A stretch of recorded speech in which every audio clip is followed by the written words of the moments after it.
સ્વાગત છે આપનું વીટીવી ન્યૂઝમાં। હું છું આપની સાથે રાધા। બુલેટિનની શરૂઆત કરીએ વાત સૌપ્રથમ કમોસમી વરસાદ કે જેણે ફરી એકવાર ખેડૂતોની ચિંતામાં વધારો કર્યો છે। કચ્છની વાત કે જ્યાં ફરી કમોસમી વરસાદ વરસ્યો છે। રાપર અને ભચાઉ તાલુકાના ગ્રામ્ય વિસ્તારમાં વરસાદ વરસ્યો। મોડી રાત્રે ફરી ધોધમાર વરસાદ થતા રસ્તા પર પાણી વહેતા થયા। કમોસમી વરસાદે ખેડૂતોની ચિંતામાં વધારો કર્યો છે। વરિયાળી, જીરું સહિતના પાકમાં નુકસાન થવાની ખેડૂતોને ભીતિ સતાવી રહી છે।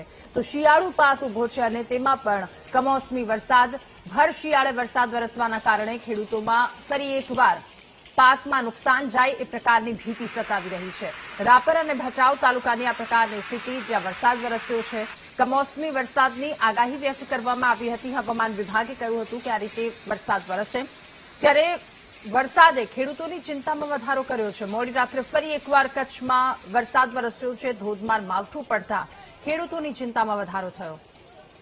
વધુ માહિતી મેળવીશું। સંવાદદાતા જગદીશ આપણી સાથે ફોન લાઈન પર જોડાયા છે। જગદીશ, રાપર અને ભચાઉ તાલુકામાં વરસાદ વરસ્યો, સ્થિતિ શું છે હાલની? જી રાધા, આપને જણાવી દઉં કે હવામાન વિભાગ દ્વારા કમોસમી વરસાદની આગાહી આપવામાં આવી છે, ત્યારે ગઈકાલે પણ કચ્છ જિલ્લાના અનેક ગામડાઓમાં કમોસમી વરસાદ વરસ્યો હતો।